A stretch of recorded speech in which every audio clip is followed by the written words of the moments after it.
ನಾವಿವತ್ತು ಸಂಗೀತ ಲೋಕದ ದಿಗ್ಗಜರಲ್ಲಿ ಡಾಕ್ಟರ್ ಪಂಡಿತ್ ಪುಟ್ಟರಾಜ ಗವಾಯಿ ಅವರ ಜೀವನ ಚರಿತ್ರೆ ಹಾಗೂ ಸಂಗೀತ ಕ್ಷೇತ್ರಕ್ಕೆ ಇವರು ಏನು ಕೊಡುಗೆ ಕೊಟ್ಟಿದ್ದಾರೆ ಅನ್ನೋದನ್ನ ನಾವು ತಿಳ್ಕೊಳ್ಳೋಣ. ಓಕೆ ಮಕ್ಕಳೇ, ಅವ್ರ ಬಗ್ಗೆ ಇವಾಗ ನೋಡೋಣ. ಓಕೆ, ಸ್ಟಾರ್ಟ್ ಮಾಡೋ.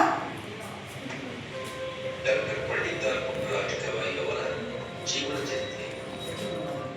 ಪುಟ್ಟರಾಜ ಗವಾಯಿಗಳು ಮಾರ್ಚ್ 3, 1914ರಂದು ಹಾವೇರಿ ಜಿಲ್ಲೆಯ ಹಾನಗಲ್ನ ದೇವರ ಹೊಸಕೋಟೆಯಲ್ಲಿ ಜನಿಸಿದರು.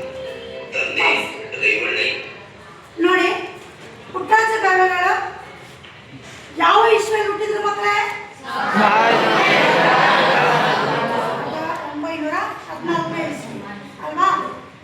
1914ನಲ್ಲಿ ಅವರು ಹುಟ್ಟಿ ಮತ್ತೆ ಯಾವ ತಿಂಗಳಲ್ಲಿ ಹುಟ್ಟಿದ್ರು? ಮಾರ್ಚ್ 3ರಲ್ಲಿ ಹುಟ್ಟಿದ್ರು. ಓಕೆನಾ? ಎಲ್ಲಿ? ಹಾವೇರಿ ಜಿಲ್ಲೆ. ಗೊತ್ತಾಯ್ತಾ? ಹಾವೇರಿ ಜಿಲ್ಲೆಯ ಹಾನಗಲ್ ಎಂಬ ಊರಲ್ಲಿ ಅವರು ಜನಿಸಿದ್ರು. ಓಕೆನಾ? ಆಮೇಲೆ ಹಾವೇರಿ ಜಿಲ್ಲೆಯಲ್ಲಿ ಹಾನಗಲ್ ಒಂದು ಪ್ರದೇಶದಲ್ಲಿ ಹೊಸಕೋಟೆ ಅಂತ ಒಂದು ಊರು, ಹೊಸಕೋಟೆ ಅನ್ನೋ ಊರಲ್ಲಿ ಅವರು ಜನಿಸಿದ್ರು. ಅವರ ತಂದೆಯ ಹೆಸರು ರೇವಣ್ಣಯ್ಯ. ಏನೋ? ರೇವಣ್ಣಯ್ಯ. ಯಾರ ತಂದೆಯ ಹೆಸರು? ಎಸ್, ಡಾಕ್ಟರ್ ಪುಟ್ಟರಾಜ ಗವಾಯಿ ಅವರ ತಂದೆಯ ಹೆಸರು ಏನು? ತಾಯಿ ಹೆಸರು ಸಿದ್ದಮ್ಮ ಅಲ್ವಾ? ತಂದೆಯ ಹೆಸರೇನು? ಸಾರಿ, ತಂದೆ ಹೆಸರು ತಾಯಿ ಹೆಸರು ಸಿದ್ದಮ್ಮ. ಇವರ ಮೂಲ ಹೆಸರು ಏನಂತಂದ್ರೆ ಪುಟ್ಟಯ್ಯ ಅಂತ. ಅವರು ಚಿಕ್ಕ ಮಗು ಇದ್ದಾಗ, ಅಂದ್ರೆ ಅವರು ಚಿಕ್ಕವನಿದ್ದಾಗ ಇದು ಗವಾಯಿಗಳು ಪಂಡಿತು ಈ ಥರ ಹೇಳ್ತಾ ಇರಲಿಲ್ಲ. ಯಾಕಂತಂದ್ರೆ ಇನ್ನು ಸಂಗೀತನ ಆವಾಗ ದೊಡ್ಡ ಸಾಧನೆ ಮಾಡಿರಲಿಲ್ಲ. ಚಿಕ್ಕ ಹುಡುಗ ಇದ್ದಾಗ ಅವ್ರಿಗೆ ಪುಟ್ಟಯ್ಯ ಅಂತ ಕರೀತಾರೆ. ನಿಕ್ ನೇಮ್ ಇರತ್ತಲ್ಲ ನಿಮ್ಗೆಲ್ಲ ಒಂದೊಂದು. ಚಿಕ್ಕವನಿದ್ದಾಗ ಅಪ್ಪಯ್ಯ, ಪುಟ್ಟಯ್ಯ ಅಲ್ವಾ?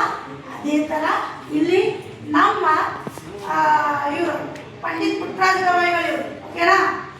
ಅವರ ಮೂಲ ಹೆಸರು ಅಂದ್ರೆ ಫಸ್ಟ್ ಹೆಸರು ಏನಾಗಿತ್ತು? ಪುಟ್ಟಯ್ಯಜ್ಜ. ಏನೋ? ಪುಟ್ಟಯ್ಯಜ್ಜ. ಎಸ್, ಸ್ಟಾರ್ಟ್ ಮಾಡ್ತಾ.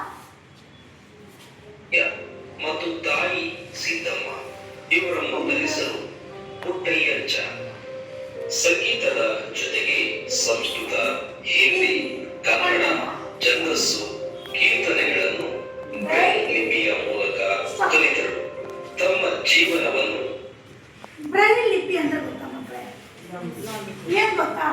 ನಮ್ಮ ಪುಟ್ಟರಾಜ ಗವಾಯಿಗಳಿಗೆ ಕಣ್ಣು ಇಲ್ಲದೆ ಇರೋ ಕಾರಣಕ್ಕೆ ಅವ್ರು ಏನ್ ಮಾಡ್ತಾ ಇದ್ರು ಅಂತಂದ್ರೆ, ಬ್ರೈಲ್ ಲಿಪಿ ಅಂತ ಇರುತ್ತೆ. ಆ ಲಿಪಿ ಯಾವ ಥರ ಇರುತ್ತಂದ್ರೆ, ಒಂದು ತೂತು ಥರ ಒಂದು ಇದು ಪೇಪರ್ ಇರುತ್ತೆ, ಸ್ವಲ್ಪ ಹಾರ್ಡಾಗಿರೋ ಪೇಪರ್. ಆ ಹಾರ್ಡಾಗಿರೋ ಪೇಪರ್ ಕೋಡಿಂಗ್ ಲ್ಯಾಂಗ್ವೇಜ್ ಇರುತ್ತೆ. ಓಕೆನಾ? ಆ ಕೋಡಿಂಗ್ ಲ್ಯಾಂಗ್ವೇಜಲ್ಲಿ ಅವರು ಬರೆಯೋದು ಅದೇ ಥರನೇ